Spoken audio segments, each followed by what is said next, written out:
Yo, what's up everyone? Patrick here, welcome back. Moving on to the next question. So we got to find the derivative of this function here. So we got f of x equals 3x squared minus 4 to the power of 3. And that's all over 2x plus 5 to the power of 5. So notice here, we're dealing with a rational function. And so we're going to be applying the quotient rule on this. But then notice within the quotient rule, when we take the derivative of the numerator and then when we're going to take the derivative of the denominator, we're going to have to apply the chain rule on those because we have a function to the power of 3 and then over here we have a linear function to the power of 5. Right? So overall quotient rule, but within the quotient rule, we got to apply the chain rule. So with the quotient rule, what happens? Well, we got to take the derivative of the top. So the derivative of this, we'd bring the 3 down, keep this the same, subtract 1 from the exponent, and then multiply by the derivative of the inside. The derivative of 3x squared minus 4 is 6x. So this here is the derivative of that. Let's put it in square brackets. And then we got to multiply it by the bottom function, left as is, like that.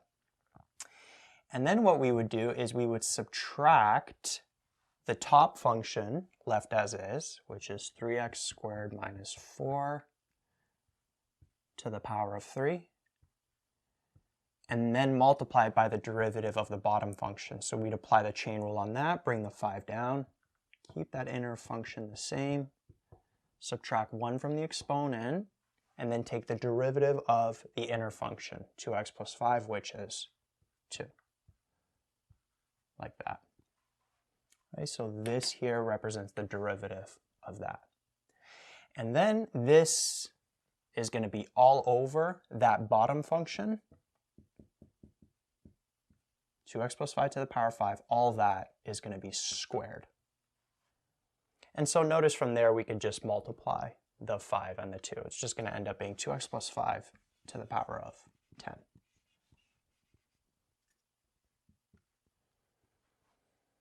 Right? And so from here, what we got to do is we got to simplify this numerator here.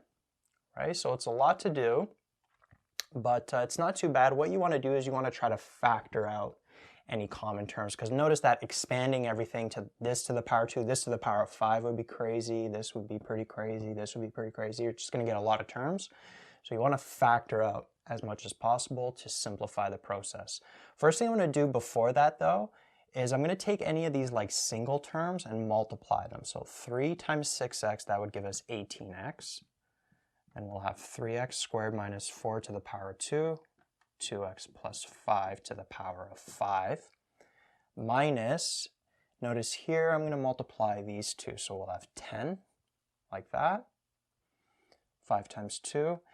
And then these two brackets, I'm going to put it in the same order here. So 3x squared minus 4 to the power of 3. And then we got the 2x plus 5 to the power of 4. Like that. Right? And then this is going to be all over 2x plus 5 to the power of 10. Like that. Right? So the numerator, it's already looking a little bit better. However, there's still lots of simplification to go. So now we can factor. Notice that there's two terms here. This whole term in the numerator, this whole term minus that whole term right there. So we want to see what we could factor out from those two terms. So these single terms, 18x and 10, what can we take out of there? Well, we could take out a 2 from both of those. What about the 3x squared minus 4 to the power of 2? That should be x squared minus 4 to the power of 3. Well, we factor out the lowest exponent. So we could take out a 3x squared minus 4 to the power of 2. Between 2 and 3, 2 is the lowest exponent. And then between 2x plus 5 to the power of 5, 2x plus 5 to the power of 4, we could take out 2x plus 5 to the power of 4, the lowest exponent there as well. And so what would we be left with? Well, from the 18x, we took out a 2, so we'd be left with 9x. 3x squared minus 4 to the power 2, we took that fully out, so that's gone. And then 2x plus 5 to the power 5, we took out 2x plus 5 to the power 4. So we took out 4 of those, so there's one of these brackets left. So that would be 2x plus 5 here, like that. And then we have minus. From the 10, we took out a 2. That's a 5.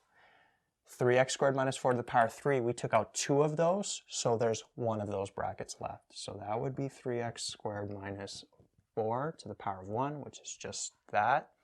Then 2x plus 5 to the power of 4, notice we fully took that out. So there's nothing left for that. So we end up closing that bracket. This is going to be all over 2x plus 5 to the power of 10, like that.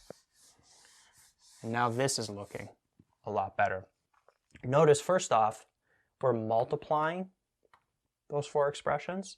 And since we're multiplying, we could cancel stuff out with the denominator. Notice these two are like terms. So there's 4 2x plus 5s up top. There's 10 2x plus 5s at the bottom. So if we cancel them out one by one, we would end up with 6 2x plus 5 terms at the bottom. And so rewriting this, we'd have 2 times 3x squared minus 4 to the power of 2. This went fully away. And then if we simplify this, distribute,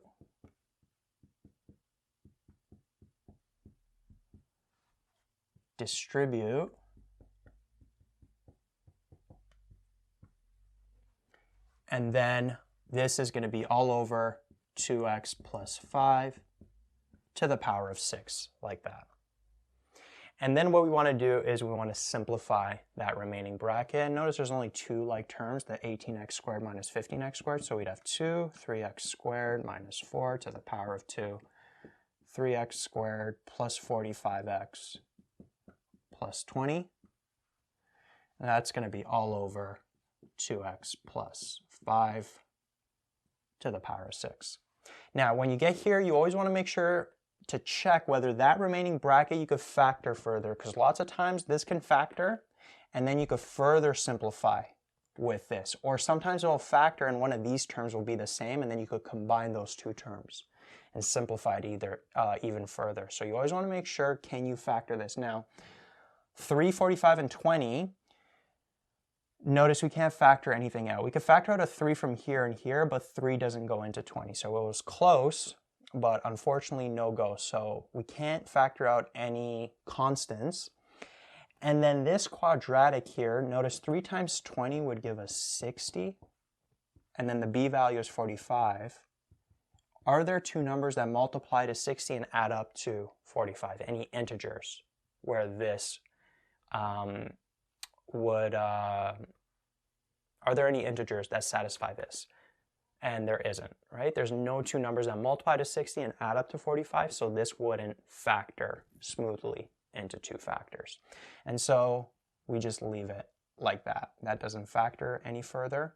There's nothing that could cancel out further, and so this ends up being the final answer, the final simplified derivative for that original